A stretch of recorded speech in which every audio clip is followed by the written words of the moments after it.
Hello everyone, this is Ari. I'm a person, and I think things, and I feel things, and I have a body, and I have to manage that all the time. I have emotions, gotta manage those all the time. It's weird. It's really weird. Existence is strange as fuck. But there are people you come across that make it a little bit easier to deal with. They help you feel your existence, acknowledge the things that you feel, the things that you think, the person that you are, and the things that you're not. These are moments in relation that are very authentic. And these are authentic relations. There are different frameworks that people have come up with, different tools that we can use to communicate with one another that help us feel more seen, that help us acknowledge who we are and what our experience is. They help bring into the light the shadow parts of ourselves that we don't like to look at, that we try to close off from, that we try to mask. You could call these authentic relating games, frameworks. And the guest on today's episode is my friend Guy Sengstock. Guy is the founder of what is called circling. Circling is one of these tools. Circling is a framework in which we can see each other better and be more authentically connected to one another. And not to fix each other. This is not a therapy. This is not a way for us to drastically improve ourselves directly. This is a way just to hear each other, just to provide a space for us to say what's real in us, and for us to train the muscle of truthfulness. Guy has been doing this for a really long time. Since I was a wee little lad.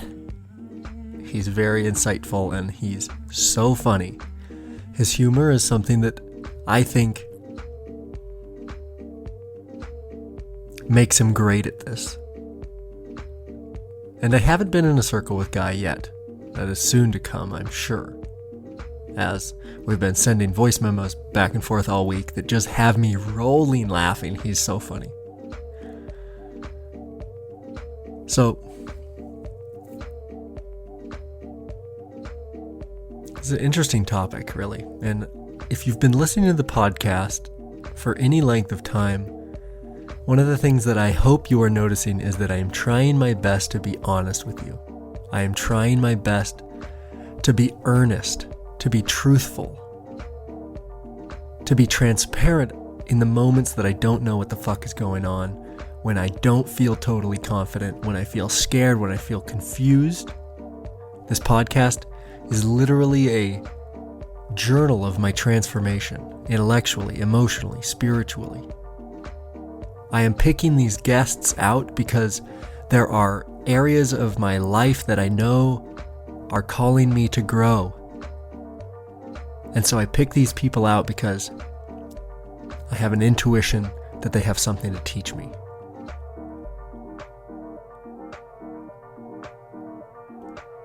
Guy's one of those people, and I'm so glad that the universe brought me to Guy, because not only is he someone who is so worthy of me giving teacherly authority, he's also a brother, and he is fun and funny and light. And this whole look at your shadow thing doesn't have to be as dark and heavy as I once imagined. You can check out Guy's work at The Circling Institute. He's trained thousands of people to do this. He's facilitated thousands of these, thousands of these circles. And we had just a fucking rad time Guy, I love you so much. Thank you so much for your time and your insight. If you guys like this conversation, consider supporting this show. As you can hear in the episode, there's a little bit of a... That's because my microphone is breaking. Computer broke last week, microphone this week. So if you got a big pile of money that you don't know what to do with, go ahead and send it over, paypal.me/airy in the air. I've been searching for those things on Craigslist, but haven't come up with anything. So, without further ado, here's a little bit of beep bop tunage. I play music on this channel to try to get you out of whatever headspace you're in before, and kind of, it's like almost a way to try to guide you towards a certain kind of headspace as we enter these conversations. I'm trying to hijack your mind. Mind control. Wah wah wah wah. This is the Twilight Zone. A little bit longer intro today than usual. Something about thinking about Guy's episode has given me permission in my mind to just give a little bit of a ramble here this morning. So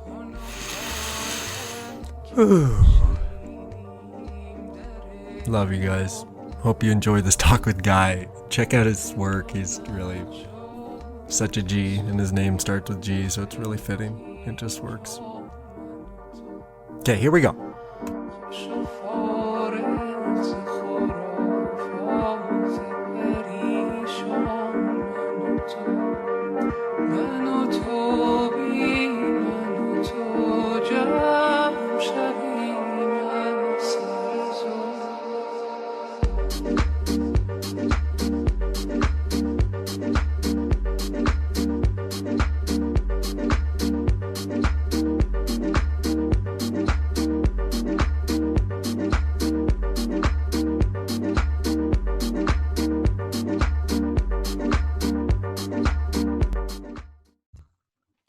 Adrenaline, philosophy, and speech. Yeah, podcast. Mm-hmm. That makes sense. Yeah, it's a really good, honestly, man, it's like been super helpful. It's been so therapeutic. Like to talk to people like Zak Stein. Yeah. To talk to people like Terry Patten. Yeah. Like these are like pretty sagey. These are pretty sagey, wise people. Right. And oh God, yeah. I mean, I really get what you're talking about. In fact, a lot of what I do is looking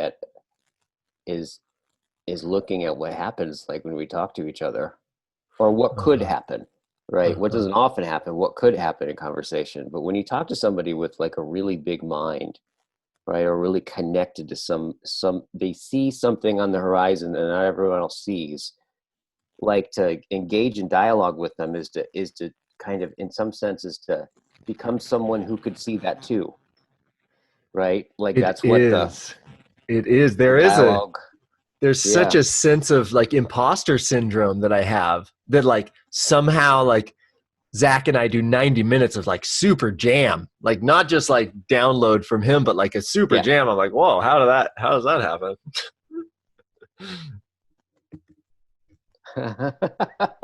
Exactly.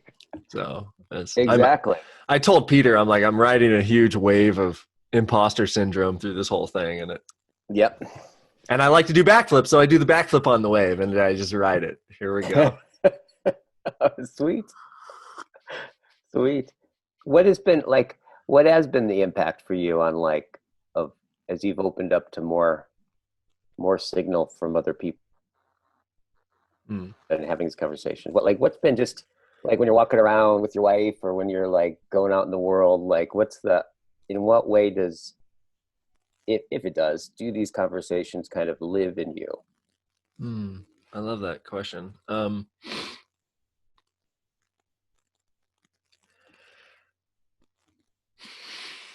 Honestly, it on one hand, it helps so much just by being able to understand things from more perspectives and more nuanced perspectives and more integral and meta-theoretical perspectives, and to be able to like remove myself and my attachments from the whole picture that we are theorizing, that we are learning about, that we're talking about.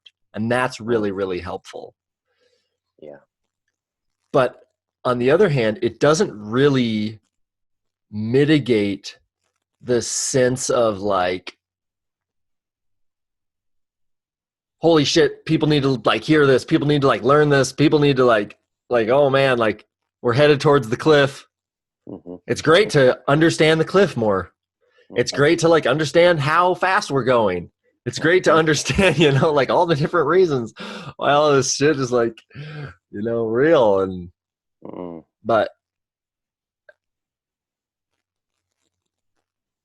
I don't know. And there's also a sense of like, that I feel like grateful and I feel lucky to like be in conversation. Like Terry Patten was like, oh, let's hear your story. And then I told him basically like my story. And he's like, oh yeah, I love you. Here's my wing. And you're going to come right under it, buddy. You just come on right under the shade of my wing. And I was like, wow. Huh. So like I feel really super grateful and like to even have the conversations. And it honestly, this experience where I somehow interact with someone's work or them online, typically through the Stoa or through Rebel Wisdom or through writing or articles on Medium. And I email them and they have no idea who I am. And I'm like, hey, meet me in a Zoom meeting at this time. And we meet and we sit here for an hour and we jam and we like connect with people that are essentially strangers, but inspirational through a network. And it's like that experience is just like fucking gold, man. That is just gold. And I've had so much fun. Just like, it's crazy how deep we can go in an hour from never meeting before. Right. It's crazy how far we can go and how deep we can go. And honestly, like I have been like lifting really, really heavy weights with my truthfulness muscle. And especially on the podcast. Like yesterday I had a big talk with Greg Enriquez and like I told him all the ways I was feeling and all the things I was scared about. And man, that guy is just a G. And he like walked me through his like clinical thing that he's developed over the last 2 decades. And so, yeah, it's been really therapeutic, you know, because fuck, man, the world is crazy right now. The world is just crazy. And it's like the news cycle, especially in the last week, the news cycle has really come back into play in a major, major way. It was like the first week of COVID when everything was shut down, it was like news cycle heavy. And then everyone kind of got used to it. And we're kind of like getting into this thing. We were managing it in a different way. And then the news cycle came back in. And it really was like, hey, here's another dose of, it's like almost like an intravenous injection of adrenaline. Right. And our limbic systems are hijacked. We're all hijacked from Blackout Tuesday hijacked us. Yeah. Yeah. Totally. And we're like, fuck, we're a bunch of white guys who never owned a slave and who have black friends, but fuck the whole collective trauma of humanity for the last 4,000 years of the history of slavery and American history and civil rights and everything. We have to deal with that. That is our trauma to heal now. Right. Which is an interesting question. You know, the question I asked my friend last night, just shooting the shit, was, you know, it was a month ago that I was like, I would have told you that we are all struggling to deal with our own traumas individually. From our childhoods, from our adolescence, from the first girlfriend that dumped us, from our older brothers who tried to ditch us, from all the ways that we had to fight and claw through the school system and bullshit and blah, blah, blah, right? We're all still struggling. Mostly we don't want to do that work. Mostly we want to get on with our fucking lives and not stop being mired in the mud and the muck of our subconscious, right? And now it's like, it's almost like the media has given us this incredibly large collective consciousness wound, the biggest one of the biggest ones in humanity: slavery, racism, prejudice, hatred, violence. This is the biggest, this is the deepest, biggest, oldest human wound. Right. Right. And they're like, hey, you broken millennials who are trying to figure it out. Yeah, this is on you. And there was enough of an algorithm behind that it shook so many people into thinking, oh shit, man, it is my thing. I have to do this. Mm-hmm. And people are having panic attacks left and right because of that message. Right. People are having panic attacks left and fucking right because of that message. Right. So the question is, what portion of the human collective wound, the scourge of slavery, the scourge of governance, the scourge of violence and control, what part of that is Guy's? What part of that is mine? And what the fuck do you do with that? Because yesterday we talked with Greg Enriquez. I asked him, I had this intuition that there were ways that racism and trauma and violence could be transferred intergenerationally, subconsciously, biologically, without words, without mumbling the N-word under your breath. There would be ways that these kinds of, whether it's the shame of owning slaves or the oppression or the violence, all of these traumas. And he told me, like, yeah, this has been studied over and over and over and over. Like especially in World War II, the Polish woman who got pregnant in a famine, her child had metabolic issues. Her child's child had metabolic issues. Her child's child had metabolic issues. After, 3 generations of not being in a famine, they're still biologically fucked up from this trauma that's passed down, not even verbally, right? Like they stopped talking about grandma's days in the famine a long time ago, but these are things, and literally, like, there are a lot of different ways to think about this, and like the mythopoetic way of understanding it as just like the human wound that we still haven't quite cried that out yet, I think is it's a salient thing. And I mean, we could look at that from a number of different angles of whether that's some kind of biochemical thing that's happening, because it certainly is. There's no way that the African Americans are in a lineage that for hundreds of years was violently oppressed. That has a profound effect on the way cognition develops, the way your social skills develop, the way your limbic system develops. Your whole brain is just like, man, from a human development, like from a childhood development perspective, 400 years of abject violence and oppression is like, I just can't imagine what that does to a line of people. And I'm also deeply curious about what 400 years, like imagining that I somehow am lineage from hundreds of years ago slave owners. Like, I have to imagine that owning slaves is as poisonous to our consciousness as being a slave. And I think that what we're seeing in the white culture right now is this guilt, this like, there's a rising up of this like shame and this guilt from all of this. And we don't know how to deal with it. We don't know how to say sorry in a meaningful enough way. We're not sure what part of it is ours. Right? Well, I'm not sure what part of it is mine. Like, I have been born and raised in Central Oregon. Like, we're ethnically homogenous, like with about 92% certainty here. There's like probably 7.5 Mexicans and a half a black guy for every 100 white guys around here. Mm-hmm. Right. Things are different in Alameda, but I'm sure you have lots of black friends and aren't a racist yourself. So yeah, is it fair to say that there's something going on where there's a elicitation of a response or a call to do something or heal something, and being guilty of something with no clear what or where or how to act on that sense of urgency. Absolutely. It's such a, yeah, I think that's the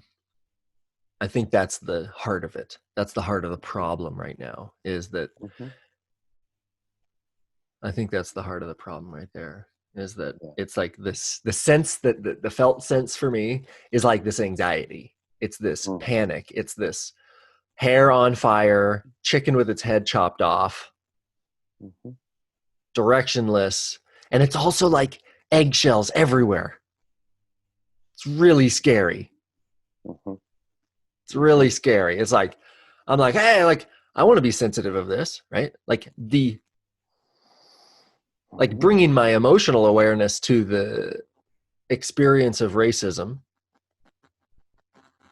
on top of the wounds of growing up, public school, adolescence, friendship, figuring out my body, figuring out my hormones, figuring out my sex, figuring out, like, being a human is fucking complicated, let alone stacking on the skin color of your skin and the color of other guys' skins and their prejudice that their grandpa mumbled nigger under his breath. And so now you're just like oh man, I can't even imagine. Right.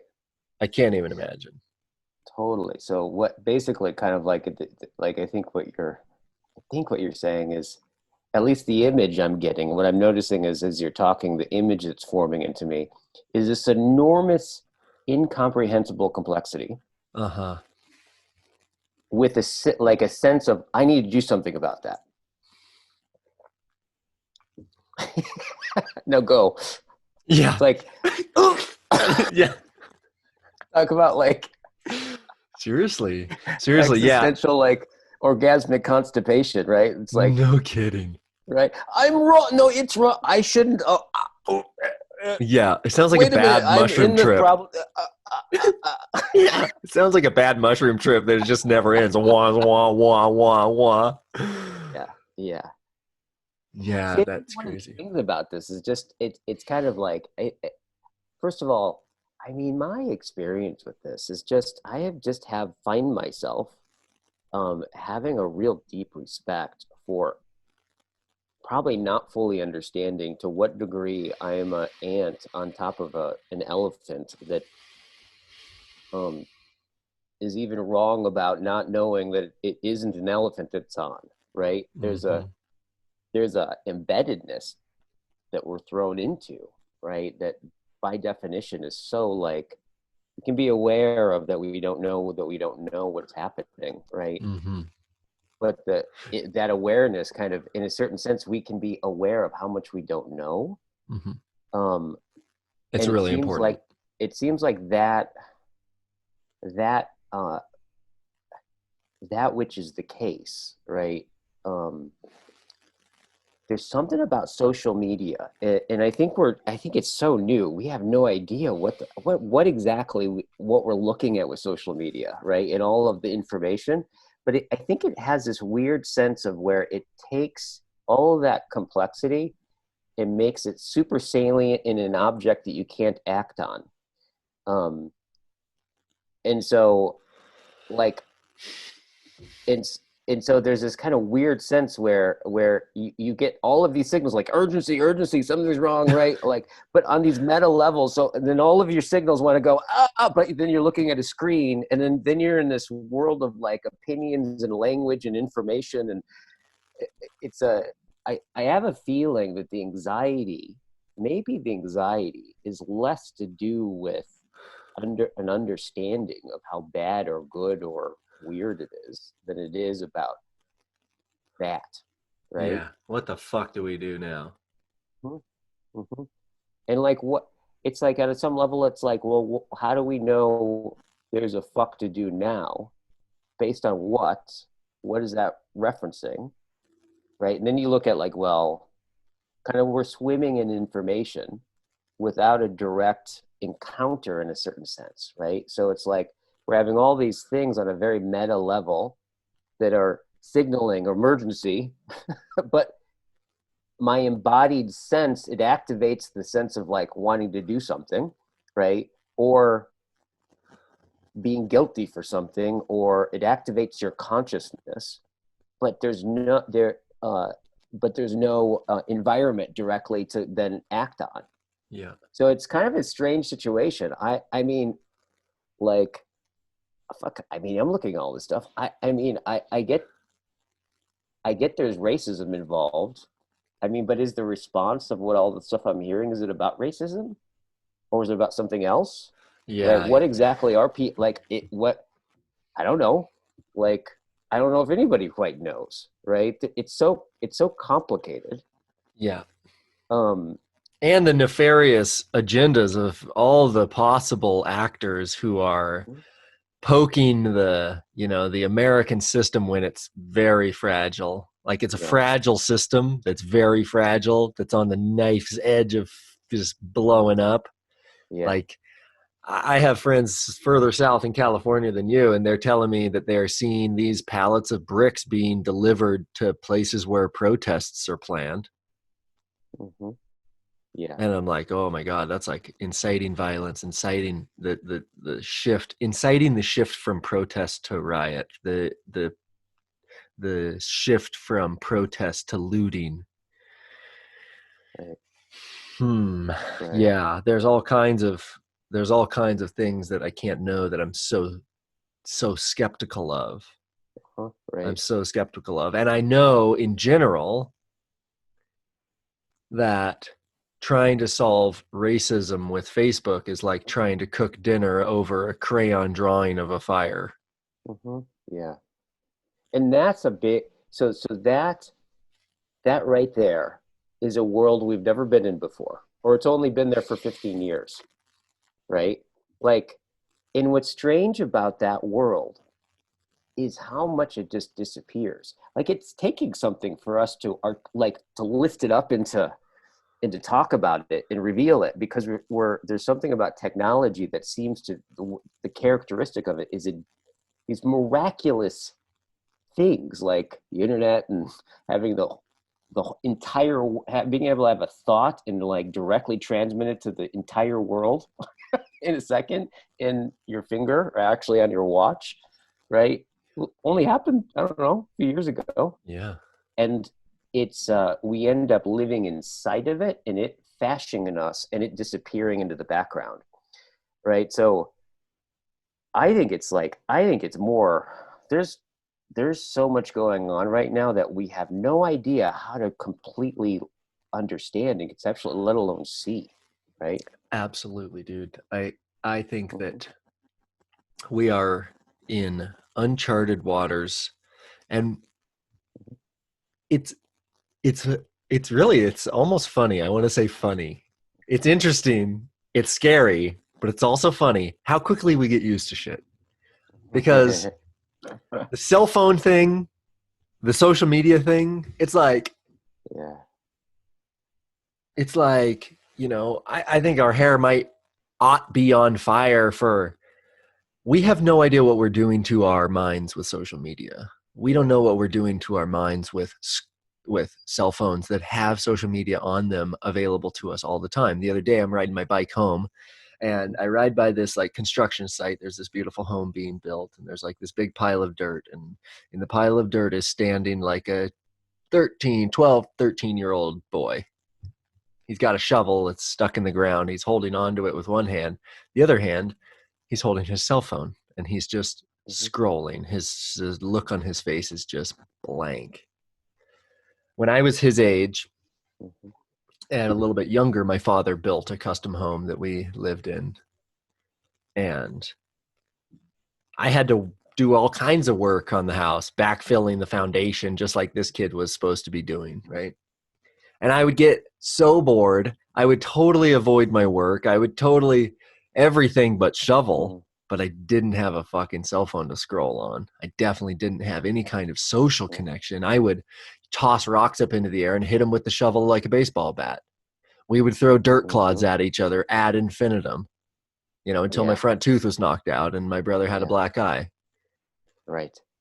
And it was like, so wow, that like right there, like, and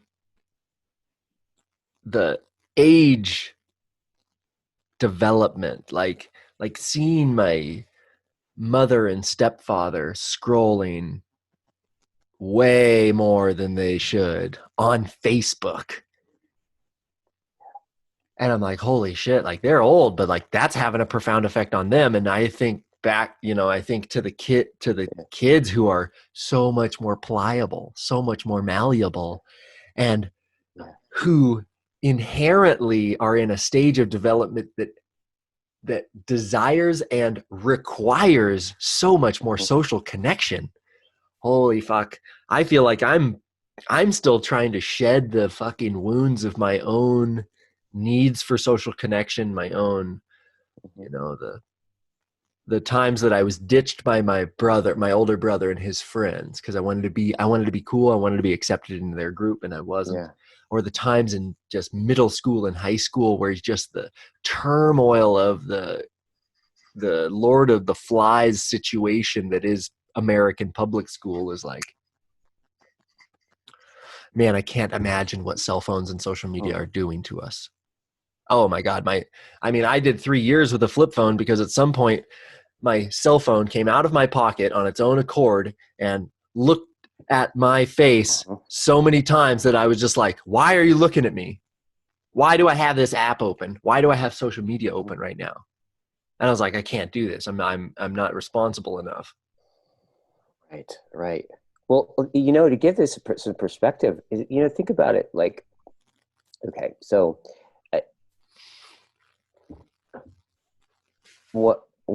like a person that's I've been grappling with for like over 20 years, philosopher Martin Heidegger, and I'm only in the last few years really starting to understand what his pretty prophetic understanding of the age of technology, as we would call it, right? That what makes, you can't really sum up Heidegger, but like, basically his big thing was like philosophy in some way was predicated on the Western understanding of the notion of being, right? The being of beings. And he's like, this is the one culture where we started to actually understand or have an understanding of the being in which unites all particular beings.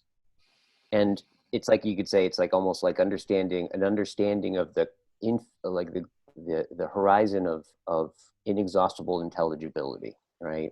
That upon which, by virtue of which, anything is intelligent as anything at all, right? And so Heidegger noticed that there was a movement or a historicity to that understanding through the West, right? And of course, the deepest level of context, your understanding of that your orientation of that context is going to be the orientation of everything within that context, right? So if it changes, right, everything changes in our embodiment, in our lived experience, in our pre-reflective sense of what anything is and its significance or lack of significance. And if you look at history, the West, like, really was one of the only cultures that has this movement of progress, right? All other cultures, they were banking on staying the same as long as possible for fucking thousands of years, right? Like the same structures and like cyclical time and all this stuff. But you hit the West and something dramatically different happens.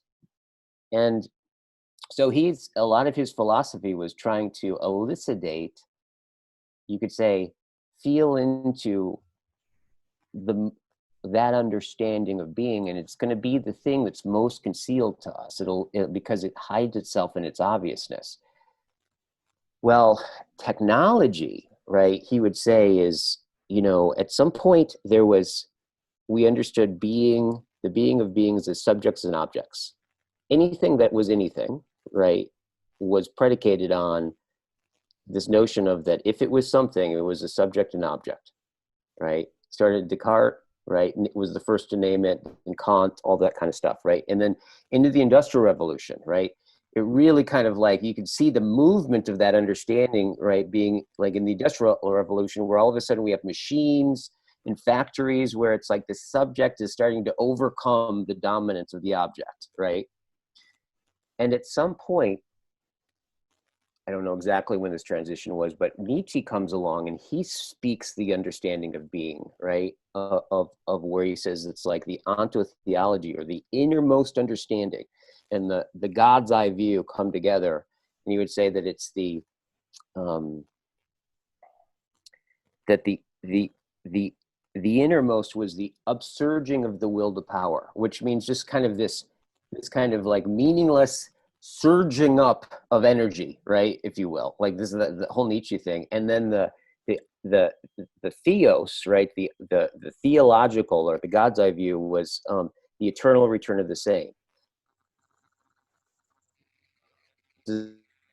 swelling up of will, and then the endless ordering and repetition of that will. And he says that was the beginning of the technological age, right? And that's the one that we're inside of. And so if we kind of look at this on a more of a like a less of an abstract level, and you look at like, well, how is that playing out, right? So like, if you just look at our relationship to our bodies, right? Before the Industrial Revolution, right, when life was so fucking embodied and required so much of your body, right, that like life itself had your body in some sense disappear right into your life. And then machines kind of came along, and the Industrial Revolution, and all of a sudden it began to like bring the world into a small circle in front of you. And in that moment, right, we no longer had to move as much. All of a sudden, we realized there was this thing called, we started to have these notions called physical fitness, right? Like our bodies started to come into view as in an object, given that embedded understanding, right? And so all of a sudden people realize, oh, like if you don't move, you get fat. Uh-oh, there's a thing called your body and fitness and this whole kind of world, right? And then now check that out. Then how did we start to deal with it? And then you started to realize like, oh, fitness, all of a sudden, well, how do we deal with that? Well, we'll create rooms, right? And then we'll create rooms that concentrate gravity. And then you'll get a membership to that room, and then you'll go in, right? And then you'll make a concentrated room so that you make it hard for a shorter amount of time, such that you exercise this body, and then right? Radical shift in the understanding of being a body and having a body, right? And that's so built into the intelligibility of the everyone, right? Everyone knows now I should exercise. Everyone knows now I have this health that I should monitor. Everyone knows now. It's like, if you go down, 500 years ago, like you ask them about their fitness or their health, it's like all you probably hear about is like a story about them in the farm. It's like indistinguishable from the world, right? So there's this, but I think now there's another version of that happening in relationship, right? So like, it's not even been, I don't know, like 25 years ago was the first answering machine. And I think that that's a starting point of a major thing, a major shift in relationship and communication and interaction, where with the answering machine was, I think, the first time where before that, if I had an idea or wanted to exchange information, I at least had to call you. I always had to have this exchange through this embodied verbal. And if you think about what it is to have a conversation with somebody, it's like, it's filled with ambiguity. It's filled with all kinds of social practices. It's filled with the possibility of shame, right? Like you could say something to me that can reveal something about me that can like put me into a trauma that I need therapy for 10 years. Like that's all, Or you could say something to me that'll enlighten me, right? And make me a guru for 20 years, right? That all that's possible in this bizarre thing called intersubjectivity. Uh-huh. Now, the answering machine was the very beginning where somebody could actually exchange information without going through that nervous system, awkward, identity forming courtroom, right, of justification called social interaction. And if you think about how we all know we're us, how I know this is my face and I have a name, and like on so many different levels, I come to be via, through, and in articulation of that sociality, right? Uh-huh. Like I walk around all day talking to people in my head, responding to what this person thinks, or like in ways that I can't even comprehend it so deep, right? So what does it mean, right? To then, there's answering machines, and then there's texting, and then there's Facebook, Well, but what's the right? what's the experience with the answering machine that you're referring to? It's that you can communicate or like Yes. transmit information without actually having a dialogue. Yes. I can receive a communication and be a spectator Hmm. of that reception versus being an involved, because like in a conversation, Uh-huh. you don't even know what you're going to say. You Uh-huh. find out what you're going to say as much Uh-huh. as the other person does, Yeah. right? Like the moment I articulate a thought, it's indistinguishable from the understanding that you're having of it. I cannot know without being known.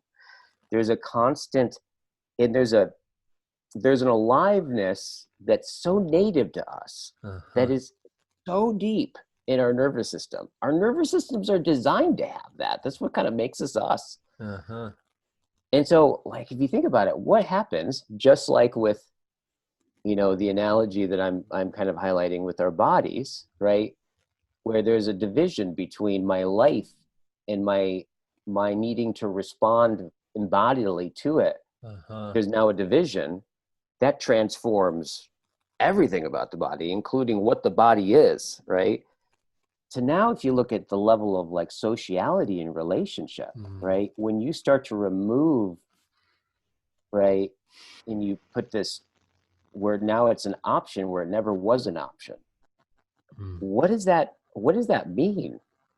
And I think the thing about it is that because Marshall McLuhan saw this like really clearly, that like whenever there's a big change in communication, it changes everything, Mhm. right? Like from oral culture to alphabetic literature, like the world is completely different after that, right? It's like it fashions us. So I'm kind of like, it's really strange. I and so there's this kind of, if we look at that, there's this radical revolution, if you will, or shift, right, in how we understand ourselves that disappears so quickly, right? It disappears so quickly. What are you getting as you're hearing my humble musings on I love your musings, making my way? Guy. I love your musings. I think this is I love the analogy between our bodies in that our lives used to be embodied, that our bodies didn't even exist because they were just so integral in our existence. And now everything is so easy in a way that like the grocery store and the light switch and the Yeah, heater are just yeah, all automatic and set to thermostats and right. powered by the grid. Yeah, yeah. And we used to do those things with our bodies. Hmm. And to even think about my grandmother, she died in November. She was 84 years old. She was the rodeo queen, the state barrel racing record holder. She was the daughter of homesteaders, cattle Yeah, ranchers. And to yeah. think about how those my great grandparents, I knew them till I was 16, right? They died when I was 16. They lived really long lives. And to think about their idea of their health. Mm. Health? The fuck is health? Yeah. Like Yeah. we brand the cattle. We Yeah. wake up and we drink coffee and we eat bacon Right. and like, but It never, yeah, your body never was an object no. of significance indistinguishable from the world in which you were embedded in. Mm-hmm. Right. So it's like, oh Mm-hmm. yeah, a breakdown in health was more like I can't move the cattle anymore. What are we going to do? It's like, and usually there's a tradition of like, oh, that's because why you have sons in their Uh-huh. like it's a radical shift in going to look at your body as an object in which you optimize and tend to, right? Like even me, I mean, I'm talking about all this stuff, like, and I love the whole idea of like hacking your biology, like it's like, but there's this quality of like with technology, um, versus like mechanician and industry had this sense of, if you look at the difference between like um, a windmill is a technology, but it's at a completely different level because it's like you create this windmill and and it it accesses the wind, right, and utilizes the wind to rotate, but it leaves the wind as it is, right? Like it's attuned to the wind in such a way, versus something like nuclear energy, which literally like breaks atoms and extracts energy out. This notion Mm. of extracting something out, optimizing something, is a radical difference that is Mm. here's the thing, it's not that we do that, it's not the objects of technology, it's not that we have technology. I think what Heidegger was pointing into, and what I'm trying to kind of reveal in the conversation to myself and continually look at, is because it disappears so quick, is that we're we're now the standing reserve. We now see ourselves as having a body to optimize. Like Uh-huh. I look at my brain like, oh yeah, I get these supplements and these things, and you do these Uh-huh. runnings because I'm gonna just suck the most out of the most memory out of this fucking thing. I'm gonna tweak it here, and like that's such a like the intelligibility that by virtue of which grants that as being a good thing to do, right? That's the understanding of being in the background that Uh, is concealed to us. uh-huh. Yeah. Yeah. It's like you're like a rice burner modding your Honda Civic. You're a newly licensed driver. You're gonna get as much horsepower out of this 64 horsepower two Totally. liter. Totally extract that thing like Louder why do we need to muffler. go faster? Yeah, Why do we why have do to go point, three yeah, seconds faster than before? I I'm don't know. I I didn't don't ask you, know. I right? that is not the Why do we need question. a faster phone? Well, just because you do. See, there's a momentum to it, right? Hmm. There's more of a sense of it has us, Mm. right, than us having it. That's scary. That's scary. And the momentum is, if you can zoom out enough to see the speed at which this really heavy object is moving, is scary. But there was one thing that came up for me there Yeah. about the windmill analogy, that I don't actually think that the windmill leaves the wind as it is. Mm, mm, From our ability to understand it, it leaves it as it is. But there's no doubt that there's an exchange of force, right? mhm. And we know that the laws of physics say that we are slowing down the wind ever so slightly with those windmills, just like the ground has Yeah. drag, right? This is in aerodynamics.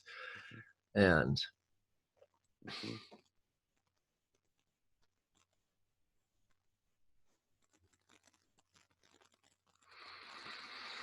Well, it's interesting. Like, so here's what I mean, one of the things you can think about, this is where where we're talking about like our way. of making sense of the world is given by a horizon of intelligibility, right? Of like how things show up for us in the way they do. It's not Like how we necessarily can what we even think sense about it. them. Yeah. Yeah. The way that the agent arena relationship first we find ourselves in, right? That agent arena relationship that people 500 years ago found themselves in was like the salience of it, what showed up, what it was completely different, right? On some level. And so all their actions was in response to that showing, right? And they weren't aware of it as much as you and I weren't aware of it. That's how it works. It's in the you could say it's in the primordial immediate responsiveness of how the world shows up as anything at all. And that as structure of being, right? The being of being, right? Like things show up as this or as that. And then I have thoughts about them, right? That as structure. So if you think about it, like for the person, like when the person building the windmill thought of the wind, right?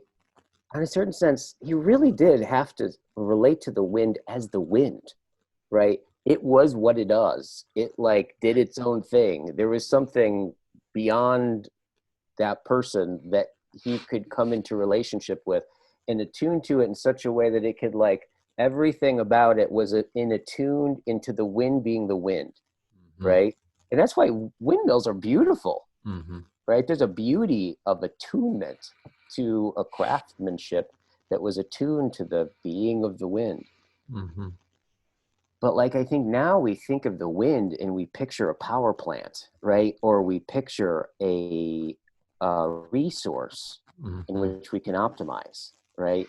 Like Heidegger would say, it's like we no longer, when we picture the Rhine, we don't see a gathering river that unites two countries or whatever, right? And the people gather around. Instead, we see a power plant, right?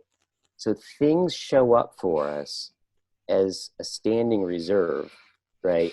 Awaiting our utilization and extraction for our own purpose. And you can see that filtered all the way down into people.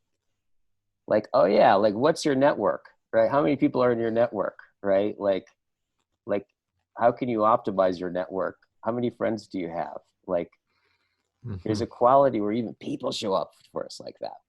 So I think about like, okay, so tie this back. I'm curious how this ties to social media, or like how social media and how our phones, how this technology is showing up, how we're seeing it, how it's emerging. Yeah, exactly. So here's one of the things about, again, it's just really, it's difficult enough to even see it, right? Let alone to know what to do about it, right? And that's some of the irritation that comes up for me, or some of the like, the way people are responding oftentimes. I mean, Nora Bateson talks about this a lot too, and I really appreciate what she's highlighting in this. And she's like, in a system, a major change in a system, right? Where does it take place? It takes place in the smallest relation, right? Where does the major system like change happen? It changes in the smallest integrity, right, of the me and you having this conversation as we're walking down the street, right? That's where that system change happens, right? And so this kind of way of looking at the world's problems as in kind of conceptualizing it as a problem, which turns it into an object that we can solve, seems like part of the problem, right? So I think where I've kind of come down to, like for myself and my experiences, because one of the things I do is I'm a co-founder of the practice called circling method, which is something that emerged between some friends of mine and I, that it glowed to us in a particular way. and it caught our attention. We started moving towards it, and what it's evolved to be, right, is a you could say is a intersubjective yoga, Mm-hmm. right, which is so telling of our times. Like, just like we needed gyms once the Industrial Revolution came up to relate to our bodies, I think it's telling of our time that something like circling is becoming so popular, because what circling is basically looking at what is it, right? What are the things, the underlying components that underlie all profound conversations, right? All moments of deep intimacy, where like there's something about the interaction that is innately nourishing to our humanity, to our senses, to our sovereignty, right? Like, what if we looked at those conversations and we looked at, like, okay, what are the come froms, what are the environments, what are the understandings, what's the way of being that that seem to invite that garden to grow. Circling is like a yoga, or making that in asanas that people go in and practice sitting in. Mm-hmm. And so I think that's one response to all this, is that there's one of the places where being in its mystery, right, in its humanness, can still reach us. It's through intersubjectivity. And I think that's what you're talking about, like how when you are referring to having these conversations with these really amazing people, right? Like, it wasn't like, what I'm hearing, what I heard in that is, it wasn't like you've had these isolated interactions with people that you look back on and you go, that was really neat. Now, there's something about the interaction that affects how I see, right? Mm-hmm. There's something about the dialogues and the movement of the dialogues and what it takes to understand what Terry Patten is talking about, right? Mm-hmm. Like, in what you feel, and then all of the subtle, like, social things that are going on in the movement of the dialogue, and all the mimicry and the horizons that open up, that when we walk away, you look at, the way that you kiss your wife at bed at night is somehow more available in a new way. Mm-hmm. Right? These ways in which we can be with another, really sink in together into deep conversation, into deep intimacy, I think is something that cannot be inframed or cannot be optimized, right? It's one of the realms that it's still, a connection to the mystery of being is still available. So that's one of the places I've really brought my attention, and is creating ways in which that can be more available to more people. I love that. And this is why I called Guy. This is why I called. I wanted to hear all about this. I have had a conversation with Sarah Ness. Sarah, she started Authentic Relating. Yeah. And there have been ways in which interactions that have a deep intimacy and a raw truthfulness have like changed my life and how I see things, right? And I think that there's a lot of people, I think most people have had that experience where there's like some kind of either conversation or like even sometimes it's moments in tragedy, honestly, that people are just so present and real and vulnerable that there's like a real connection. The shit kind of falls away. So I really like, I don't know what circling is exactly. I kind of know. All right. I guess I have an idea. I have an idea, but I really like one of the things I talked to Greg Enriquez about yesterday was that I actually want all of my relationships to be more therapeutic. And I want my interactions, like I want to be therapeutic for people. Historically, I am inspiring. I am invigorating. I am challenging. I am motivating. I'm not that therapeutic. I'm not that nourishing. I'm invigorating and enlivening, but I'm not that nourishing. And well, I can tell you moments where I felt really nourished being with you. thank you. Yeah, I would love to hear that. There was like there were moments where I felt you being impacted in a direct way in the conversation, that had me kind of sink deeper into what I was thinking and understanding. Right. And in that listening, there was a way where there was a real natural sense of flow that I felt with you. And just the kind of feeling of your there-ness in the conversation was like an openness that I think just had me go into a flow state with you. And then I kind of, as I was sitting back listening to you, I was actually thinking to myself, oh yeah, I'm really full and grateful and nourished. Thank you. That's a really nice reflection. And I think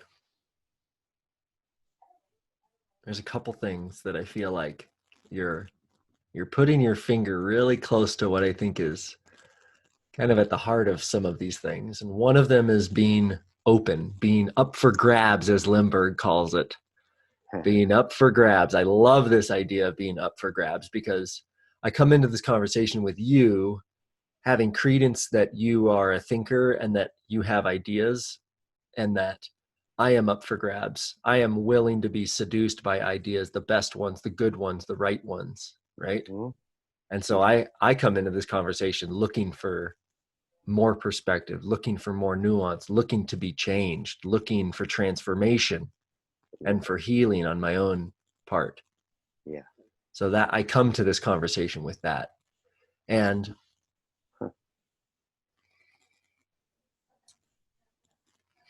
I think that there's and I would love to hear from you, because obviously you're a founder and longtime practitioner of this kind of stuff. There's a new friendship that I have with a younger man, and he's incredibly useful to a fault. Like it's almost, it seems like it comes from guilt. And it's like something that I so want to kind of shine some light on. And there's a closeness to his verbal interactions that is absolutely callous to me, that is irritating, that is just like, I'm like, he's not up for grabs. He's not up for grabs. And it drives me crazy. Because I see just an enormous potential. I just love the kid so much. And I just don't want him to give away his life to fill this bottomless pit of having to please people and having to like be useful. And so, you care about him. Yeah, I do. Like, in fact, your frustration at his closedness, right, is only presupposes that you really see potential and a possibility for him with his life. Thus, it's painful to see anything in the way of that. Absolutely. And this is what I mean when I say that historically I'm motivating, historically I'm invigorating, I'm inspiring. There's a part of me that is stick and not carrot. What, right? Would you say that again? Is the part of me that's what? Stick and not carrot. Stick and not carrot. Yeah. There's a part of me that just like wants to slap him on the ass so hard that it hurts enough that he goes, hey, whoa, maybe maybe you're right. Maybe this carrot isn't fucking good. Maybe I should live my own life. Maybe I should not worry about money in the way that I do. Maybe I should. What do I want to do with my life? What is the most pleasant way for me to exist? What is the most fulfilling way for me to exist? I think that he was the victim of a deep neglect as a child, a deep neglect. Hmm. Hmm. I think so. I guess what I'm pointing at, what I'm curious about, what is,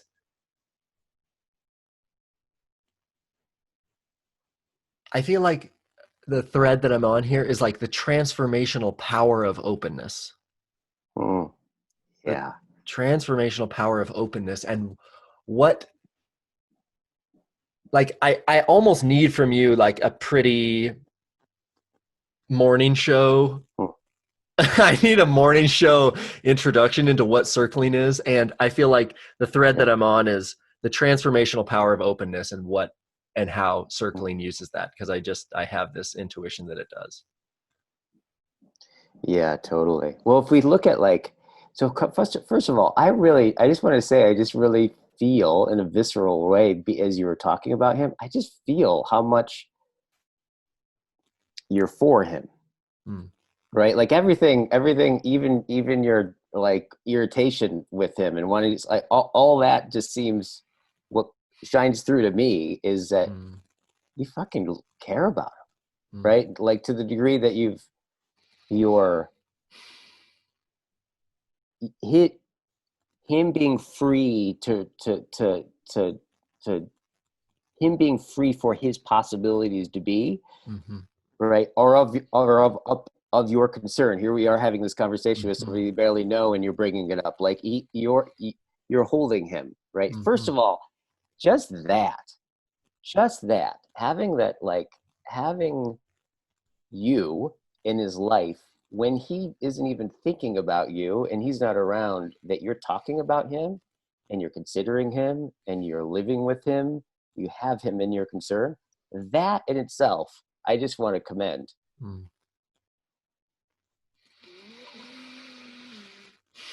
Thank you. And I think that I I want to learn from you as to how I take that impulse Hmm. Yeah. and I don't spill it on the floor. Totally. You know? Yeah, well, I tell you what, from somebody who spilled on the floor a bunch of times, I get that concerned, right? You're like, no, no, no. Right. I'm not the guy that doesn't spill it. I'm the guy with the Totally. mop. Sorry. Sorry. Totally. Yeah. Well, here's the thing. If we look at like, well, what is being open with him and inviting openness mean in this case, right? Like, so And there's how to something that, invite openness is yeah, also a framework that I want to squeeze out of you. totally. Well, here's the thing about it is that like you see a possibility for him, and when you look at the way that he is in certain cases, you see that possibility diminished, right? And then what ends up happening, because you care about him, I would imagine um, you just want to show him that possibility and have it glow for him, because then if you can really get it, right, then he would like be able to see that, like, oh, he needs to open up, or whatever it is, the qualities or virtues that one would, right, have if they saw the thing that you see, right? So I think the thing about it is that, like, so with this, so from a circling perspective, there's a stage in circling. So circling basically was something we discovered, and then we started paying attention to it, and then it's informed us over the years. We were able to start to articulate. It started to reveal itself in different facets and distinctions. And so circling, out of that inquiry, basically has what I call 7 stages of circling. And the first one is sovereignty, right? Who am I? Right? What do I feel? What do I want? Where am I located? Right? And then once I'm here, then I can go, who are you? And so the second stage is the explorer. And I think what we're talking about is the explorer stage here, which is, and it's predicated on this understanding that everything that we do, everything a human being does, always makes sense. And it makes sense because everything that they're doing, like with their behavior, with their responses, with their emotions, with their thoughts, it's always in the context of their world. Like there's no Mm-hmm. self that then is in the world. No, there's self world. There's Mm-hmm. agent arena. It arises at one. So his closedness, right? You could say, if you get in there, if you could start to understand what is it that how is life showing up for him such that being closed, what you're calling closed, is a completely intelligent response, right? Like you maybe find out, you go in there and you maybe find out it's like, oh yeah, I just noticed when I said hi to you, you know, you just, you winced or something like that. It goes, like one way to do that is going like, you shouldn't do that. Like, fuck, I love you, man. That's one way of doing it. But another way of getting his world is more like, what, that wincing, what was that in response to? Like, how does that make sense? Like, I trust that there's an intelligibility in there, but I want to be able to get in your position so that I can really grok the way what's salient for you. And if I can understand what's salient for you, then all of a sudden I can articulate back to you why it makes sense that of course you would fucking wince, right? Of course, but what's interesting about that is that kind of getting someone's world is hugely rare. But it's interesting. The thing I've experienced is over and over and over and over and over again is people say this thing about circling, have this experience of circling, and where they'll say something like, whoa, I feel deeply seen, right? What they're saying, right, in some senses, that phrase, if you take it literally, it's really strange because it's like, well, why, like, well, I'm me, so you see me. Okay, great, I saw me. That's not what we're talking about. Like, it's like when what they're saying is like, when I have the experience of being deeply seen, it means that like, oh, how I make sense to the world, right, is more of like revealed to me, right, in my sense of validity as a being, right, my sense of deep validity, right, as a being is intelligible enough such that you can articulate it back to me. There's this kind of love of pouring forth of affinity that comes out, right? But what's interesting is that ends up being very transformational in how they see, because they've never seen their own seeing, right? Like, it's like, if you asked me to describe everything I see, most likely I wouldn't describe the rims of my glasses because I see with them. So like, getting someone's world is like, in getting them, we get your world. In other words, we get the structures upon which you make sense of everything, right? And why things show up as they do, and how it just totally makes sense that you're contracted in this way, or you respond in this way. But what's interesting is that when you see your own seeing, you're no longer seeing with it, you're seeing it. Which starts to it starts to invite a new intelligibility, a higher level of complexity into your seeing, right?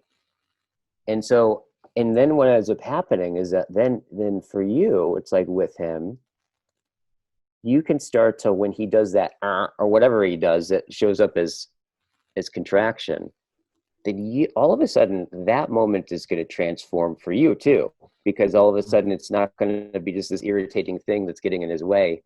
Oh, there's a way he's seeing it, and you can join him in his world and get curious about it. So what is this? I love that. I think that's foundational, and that's really like, I feel like there's such a personal, how would I say? There's like, we have such a propensity for all of our interactions to be personal in a way, like that every response, that his wince is about me, right? That's our first propensity, which spoils the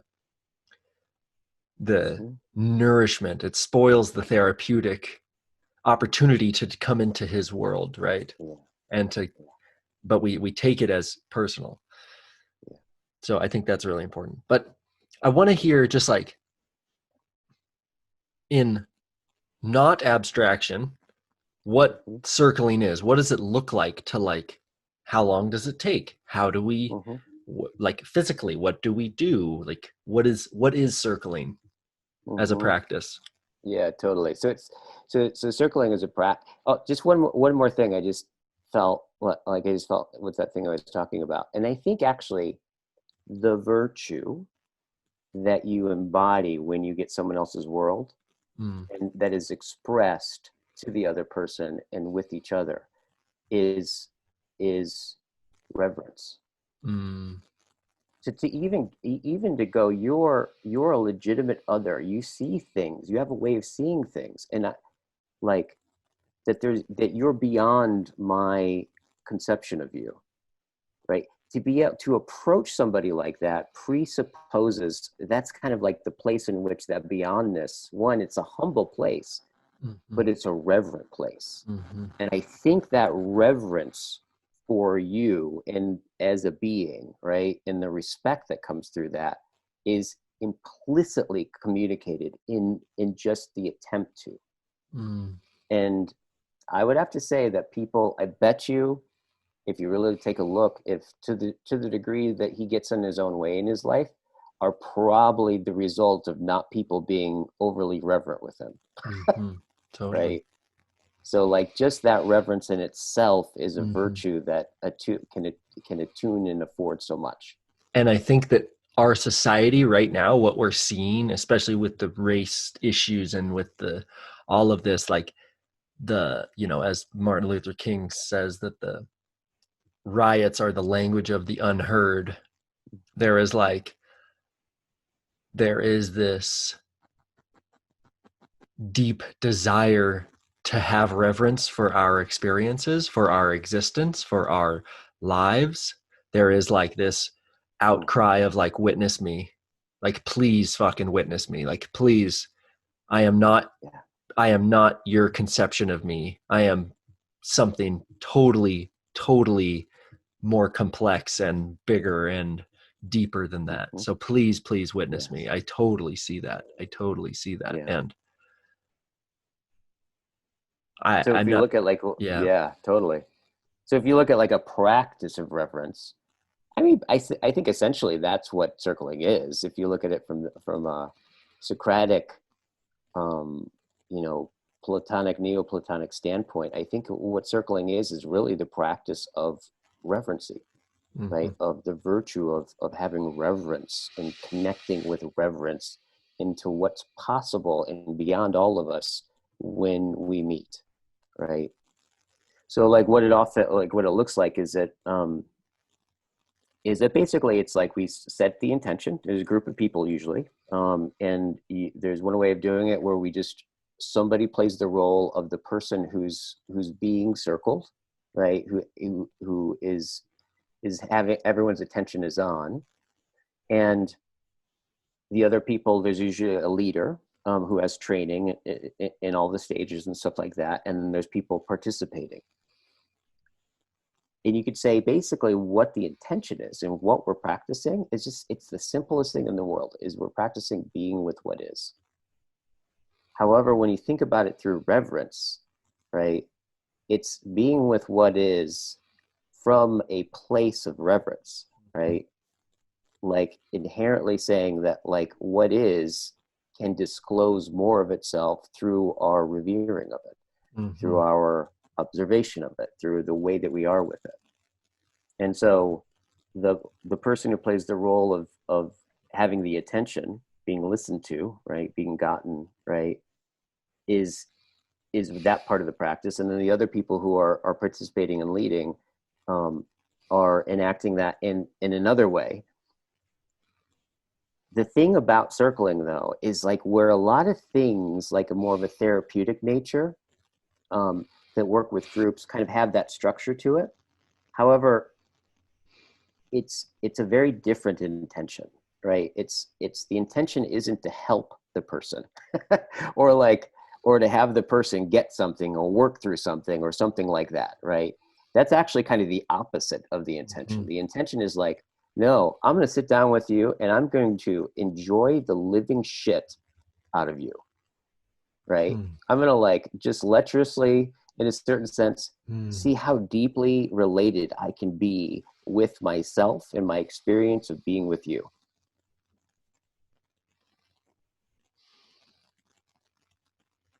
And then starting to notice what we notice and finding out what's happening in your world. And a lot of times it's just like, one of the things that we really focus on with circling is the practicing of just being with the relationship that's in the room. I think a lot of the pitfalls that I think I hear a lot of circling kind of go down the road. It's an understandable one, but it's kind of like, I think it's a pitfall, which is they have this kind of notion of the present moment as this atomistic, like in the now, the temporal now or something, right? But that's not actually what being in the moment is for a human being. It's like the moment unfolds more like we experience music, right? The present beat, right? It sings because to the degree that it's anticipating the next beat, and it's like got the repetition of the last. And so that present beat just actually is just the place where those two things interpenetrate and are transparent, and a revelation of the whole song that's emerging.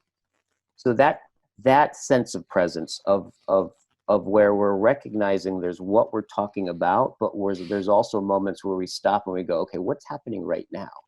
So understanding that about you understanding that with us, what's the connection like now? And they may be like, oh, whoa, I wasn't even noticing, but I fucking feel like you're the best person I've ever met in my life. It's like this infinity. Okay, so let's like be with that infinity and like experience all of it. And that's where it becomes like a meditation or a yoga, where it's like you're really like with a meditation, you're being with all the nuances of awareness and attention in the body, and you're being with those almost like for their own sake, right? Going into a deep practice so that when you walk out, those capacities are free to have their own life in your own world. It's like that with relationship. It's a yoga of relationship in that regard. And so I've probably like led, I don't know, I a number of years ago I calculated, I think that I had led up to that point like 6,000 circles. So I think you're probably up to 8,000 or 9,000 now. And I still don't know what's going to happen when a circle starts. But I literally like I'm really comfortable with the restraints and the distinctions of the set and setting. But that set and setting designs for a revelation of what's most essential about you, your suchness, but it also opens up to the moreness or the inexhaustible, the ontological, the ground of our being, right? Through the deeply personal, there's also, people can have these really mystical experiences around that are very, very deep and very real. Yeah, you're basically plotting a graph that then turns into a Mandelbrot, and the further you zoom in, the more complex it gets. Yeah, absolutely. The thing that really hit me in the head like a brick there was the delineation between an intention of therapeutic, an intention of helpfulness, an intention of usefulness versus an intention of awareness or being with what really is. And that's like, I say it hits me in the head like a brick because there's some pain associated with the awareness of the times in my life that I have, even just in what we're talking about, my relationship with this young guy, the desire I have to help, the desire I have to like illuminate or enlighten or liberate. Yeah. And that is something that can, I mean, that's, I spill the bowl on the floor there with that. And that is, I think that epitomizes how we go wrong so much. And this ties back to this whole racism thing that we're talking about. This whole, I had this epiphany yesterday that I was like, oh my God, I need to tweet the words, don't get mad, get sad. Like, stop trying to fix it and just fucking feel it for a second. Mm-hmm. Yeah. Our hair is on fire. Our hair is on fire. Yeah. In the action of fixing, right, what will fix it, if we want to use that, right, is only going to be as effective as how much we can perceive it, right? It's one of the things that I think circling has really taught me. So attunement, right, with another person. Attunement is this kind of quality of where it's like this kind of non-conceptual sense in which you're with the other in their fullness in a way that you kind of like feel into the same sound that they're in, and how you know is that you're humming with their hum in this way, right? It's this experience. You don't know it, you feel it, right, of attunement. And so you can have this quality of like, if I'm getting you, I'm hearing you, my words can be in direct response, right, to what's happening with you, and it registers right away, which feeds back to me that I'm on or I'm not on. So this kind of quality of understanding the problem, right, creating a strategy and then acting upon the problem is another way, right, which is more like feeling it, right, and realizing that action is wedded to perception. The more I can perceive, the more visible and invisible interrelations that I can perceive and attune with, the more implicitly my response is going to be in with the relationship, and that feedback loop can be there. It's like Nora's dad, Gregory Bateson, that he's considered like the second father of cybernetics and system thinking. He said that, because we don't see all of the integrity of the intricate relations that make up the earth, because we don't see them, we can't relate to them, right? And he said, and I think what he was saying, that he was highlighting, like, no, it's not like we're bad people. It's just that we don't see. And if we saw them, there's an implicit generosity in the statement that if we could see them and see the relations, right, our actions would be in relationship to that. So there's a quality, I think what I'm talking about is, as we're sinking into it, I'm getting this sense of just seeing your care for this boy, and just of like that your care in itself is already there. You'll act in attunement with him. It's probably like the way that you can act your care, you can express your care, is by perceiving him more. Like understanding more, being surprised by him, really seeing him as a thou. And it's not like that you're then going to have to, then you'll know what to do. You'll find yourself doing it as you, that's what care is. Like you're already caring about him, right? But I think authenticity is you could say, is the way that the habit upon which we take up that care, right? How deeply we are in that care.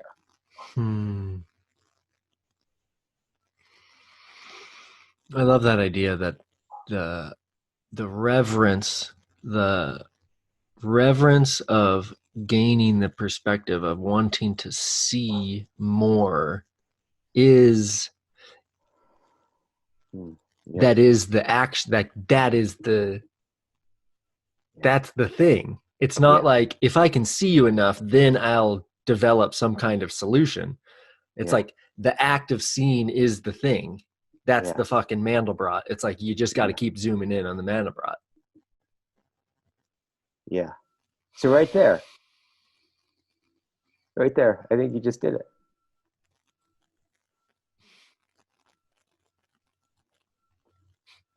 Go on.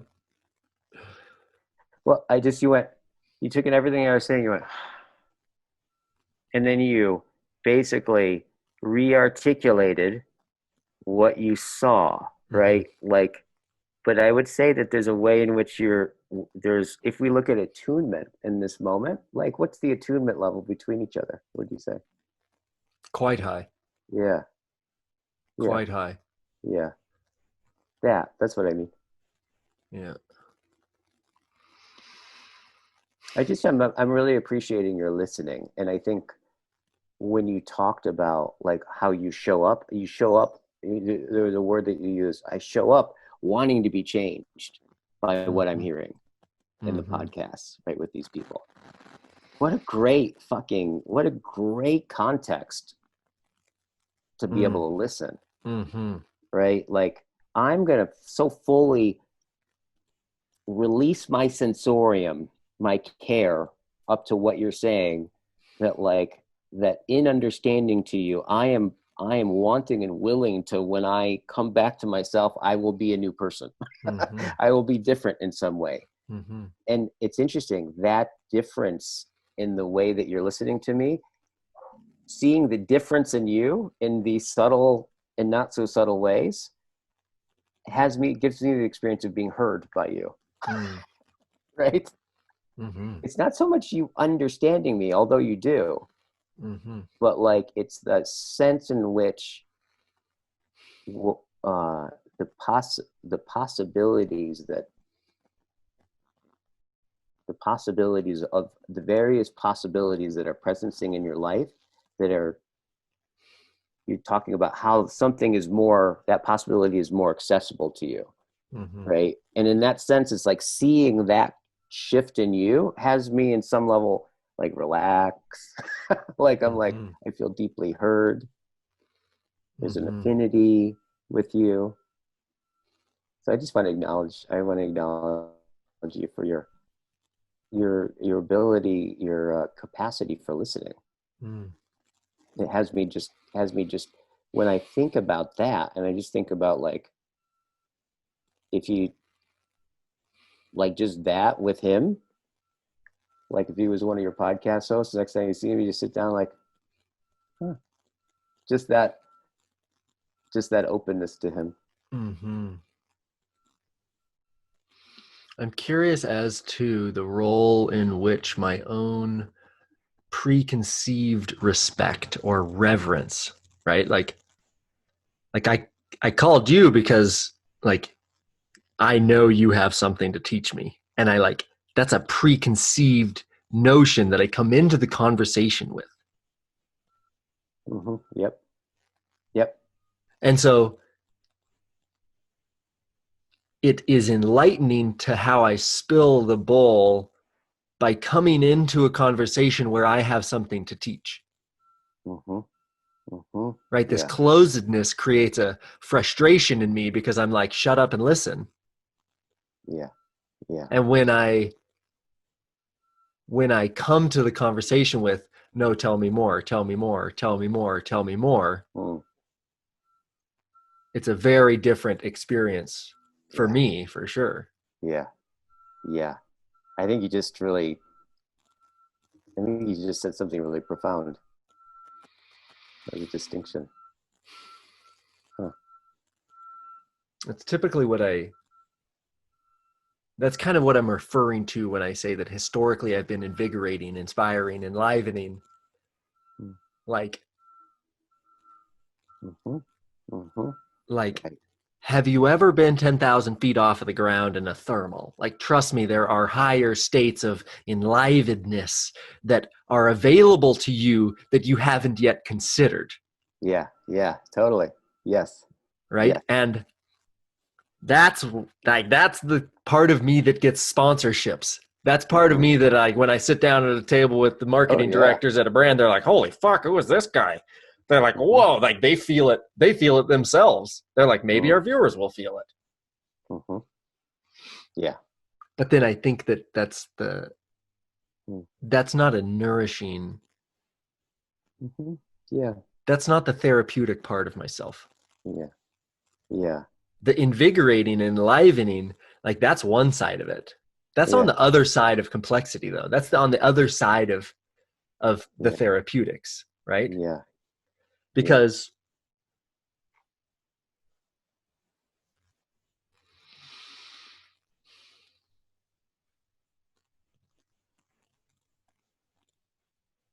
I feel like you got to break it down before you build it up. Right. Right. And so, Sounds like it's like what I think what I'm hearing you say is like you're in a dialectic right now, right? You're these two things are starting to talk to each other, right? Which mhm, is like, oh, there's this the therapeutic, right? And then there's the inspiration, the inspirational. mhm, Like I'm really like I know this inspiration part, and it works really like well, and it does really cool things that I would do over and over and over again. It works in mhm. all these different ways, and it's like contributes, and I like that part of myself. And then there's this other side called therapeutic that when I try to do this at there, Mm. I end up frustrated. I Right? end up, it sounds like unsolicited advice. It Yeah, sounds like fucking yeah, beating a dead horse. It sounds yeah, like, yeah, it feels like closedness in the other person. yeah, yeah, totally.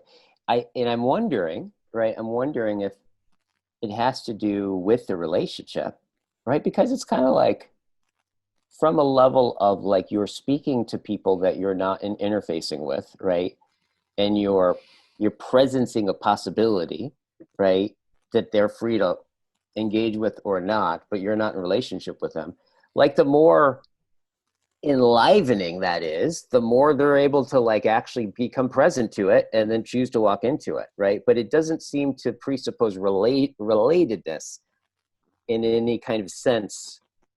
So I would imagine that if you kind of use that sense and you bring it into like a smaller unit of relation, like that'll just be kind of weird because it's it it's there's a the reality is a different reality where you're like, oh, you're responding to one another, you're shaping one another, they're attuned to one another, right?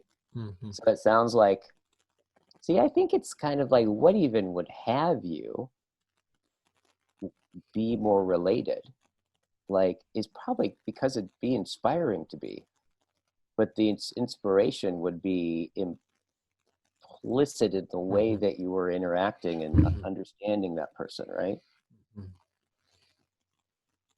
Yeah, it's like, I feel like we've touched on the cart being before the horse a number of times here. Mm-hmm.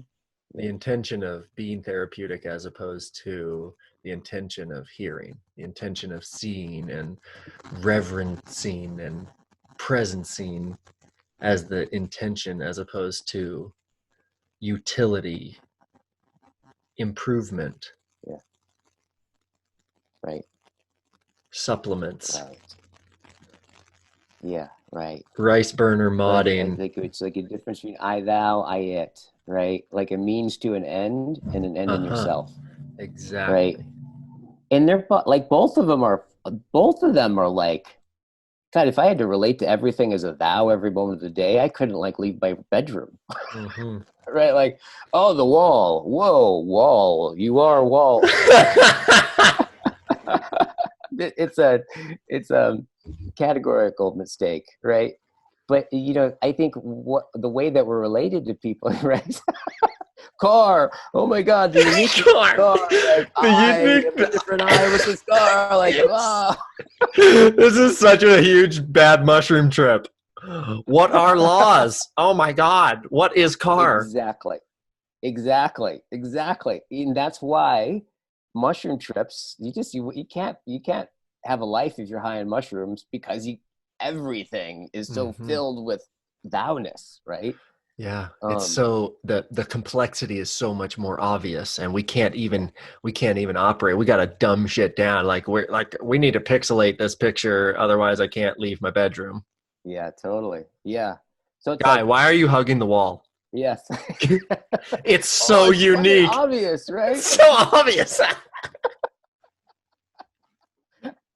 I can't believe I've spent my whole life not seeing this. Yeah. Yes. Yes. Oh God, you're losing your shit, man. You're losing your shit.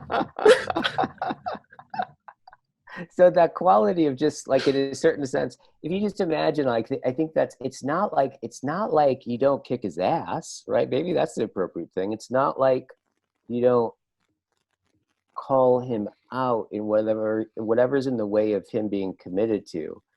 Like that's one of the things that was like most of the time in relationship with other people, we're like the main way of being related to other people is because we're mutually comported towards a possibility, right? We're trying to like work on a project. We're like trying to get something in the world. We're dealing with something, right? There's that kind of triangular sense, right?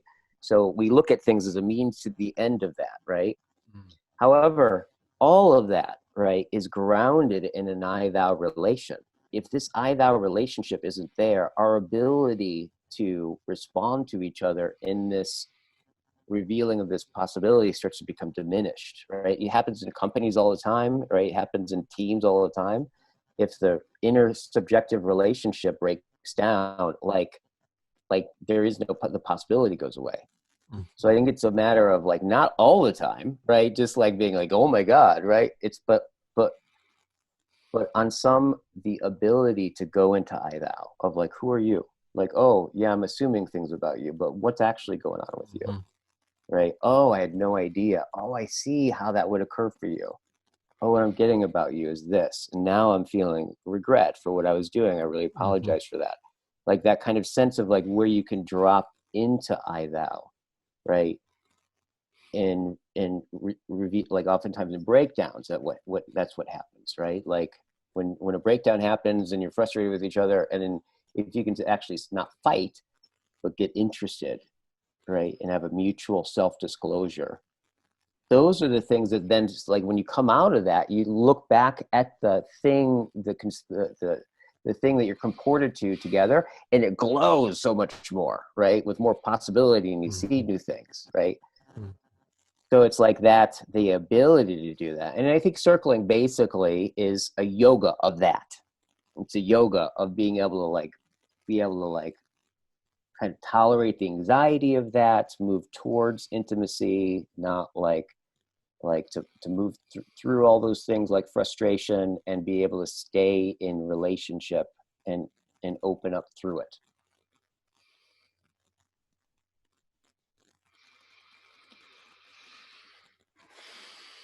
Yesterday with Greg, I told him all the ways that I'm terrified right now and anxious and all these things. And he guided me through this framework, this cognitive framework that he's developed and taught for years and years.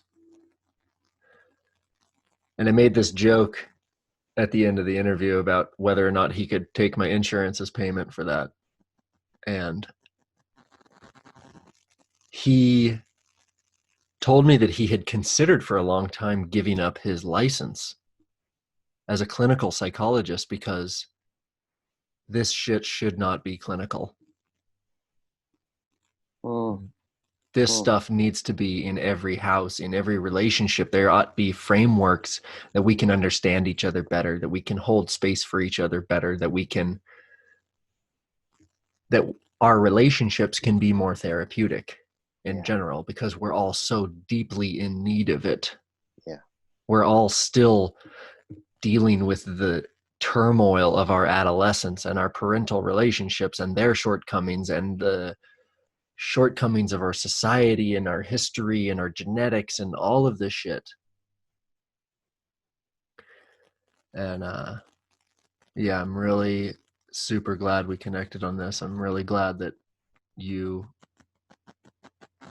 went deep enough to figure out what it was about those interactions that you had years ago that made it potent, that made it important, that made it powerful, that made it transformational, and that you did the work to figure that out so that you could share it, because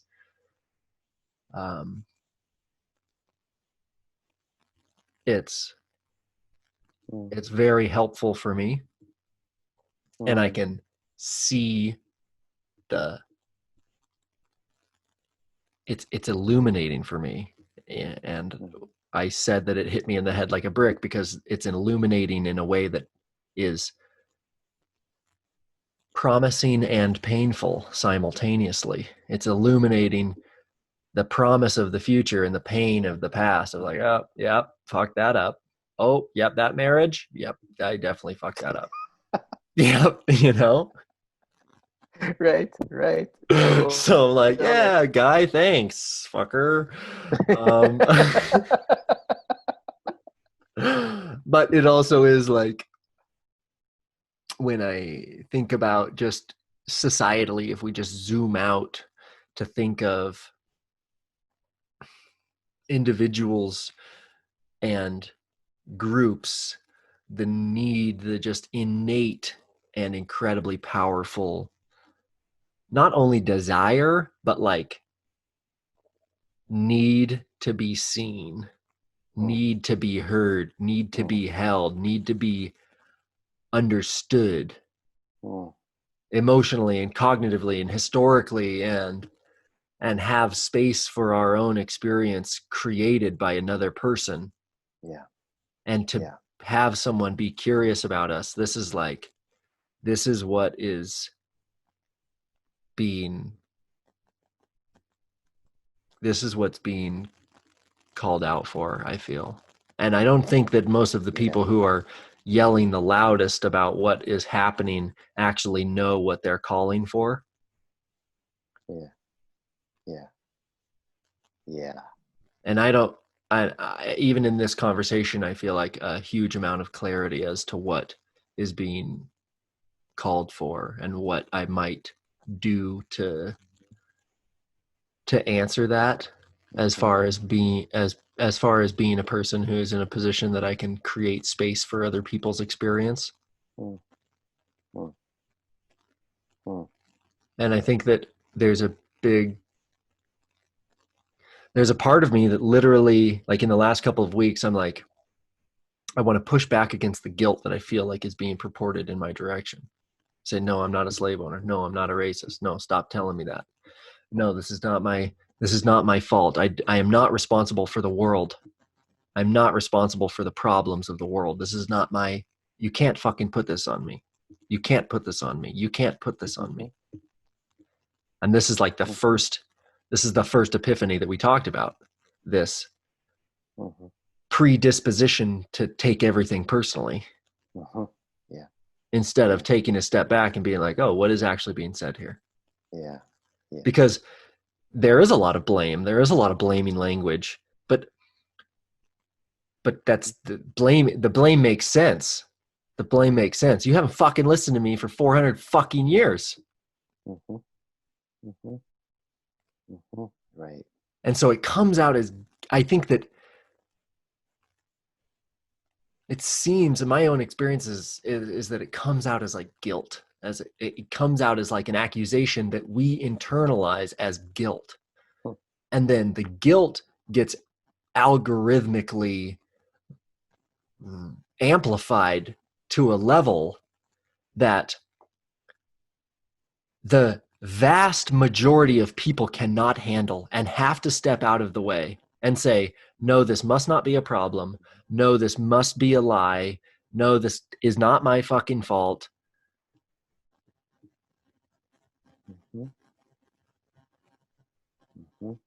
Right. And I don't know, man. Like, right. I have a handful of black friends, man. And these guys have it pretty fucking good. They have pretty fucking good. They do what they want for the vast majority of what I know. Yeah. And I don't, I guess. So right now, okay, so like what exactly? So you're speaking that, right? Like when you say I had a handful of black friends, you're addressing a concern. Mm-hmm. Where's the concern coming from? Who are you addressing exactly? A bunch of white people on the internet. Yeah. Like, see, it's like that's what I'm saying. It's like it's not even it's a sense of it's hard to even say, is it? Like there's no one even to address exactly. There's not. Right? It's nebulous.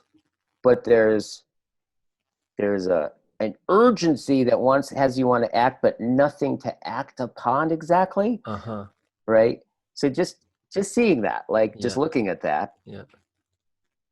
I don't know if there's anything to do about that other than just kind of like looking at that, going, what is like what's that? That's strange. Exactly. Yeah, that's a new wall to hug.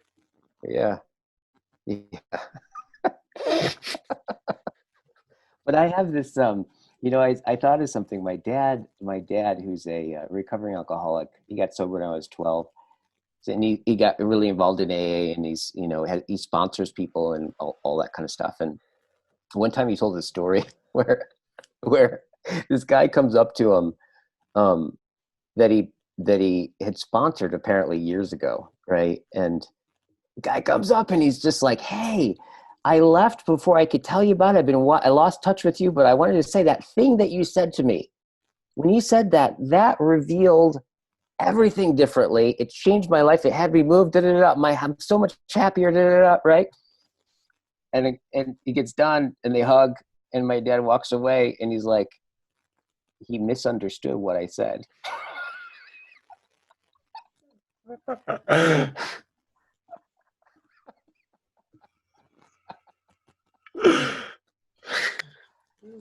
So there's this quality of and I think that story funnily exemplifies a real truth that I don't even know, there's something else going on here that's a lot more mysterious than me, right?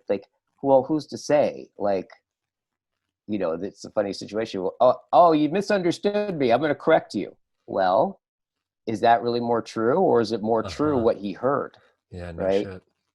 So there's this kind of way that if you look at it with my dad just showed up and he was himself, and he really was in that conversation, and he took people on, and he cared for the people that he could actually, his body can comport to, right?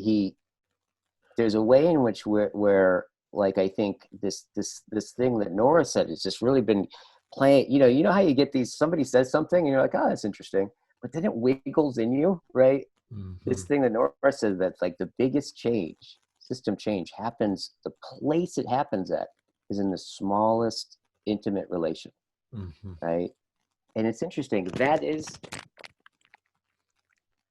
pragmatically, to be a human is to be thrown into an intimate relationship of a world, and you arrive, and you arrive, and by the time you wake up, you already have a first name and a last name that you didn't pick, with a boatload of concerns and social things, and you're already enacting it begun, and then you kind of become aware of it, right? And so much about human life is about coping. We become who we are with how we respond to being alive. It's everything that we're doing is a response.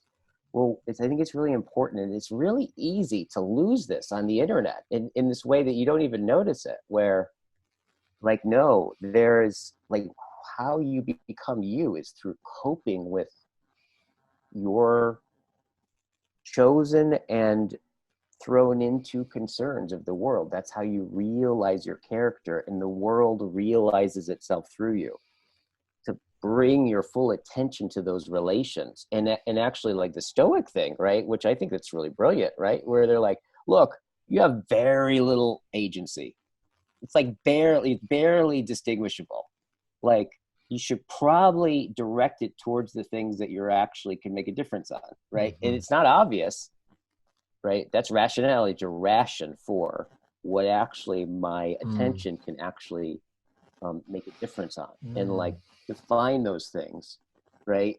And then bring your attention and concern and commitments into those things so that they can maybe open up beyond themselves, and that you mutually realize your world as it realizes you in that exchange.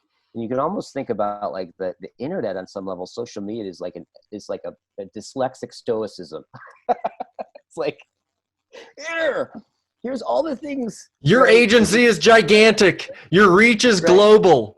The most deeply embedded systemic failures of humanity are at your fingertips, you lazy white cocksucker. Right. Right. Now go. Go. Click. Say stuff. Right? Yeah. Guy, why are you hugging the wall? Get up and fucking fix the world. Fuck. But I do, one of the things I think that there are ways is where technology is actually bringing something more available that isn't more technology, which are these conversations. Yeah. Like I can't think of like a less technological thing than a meandering conversation, Mm-hmm. right? And there's something in this is a part of the internet that I think it actually starts to show the potential of it, I think. Yep. So thanks for doing this. Yeah, it's been really fun, man. Nice getting to know you. Yeah, nice getting to know you too, Guy. We'll do Yeah. it again. My life is my life is calling me to cope with it right now. So Yeah, mine too. Mine too. good luck with that. Yeah, you too, buddy. Thanks, man. Thanks. Where can we find more stuff, more of your work and more information about circling? So couple of things. The company that I own is called the Circling Institute, and we offer like circling weekly. It's all online right now.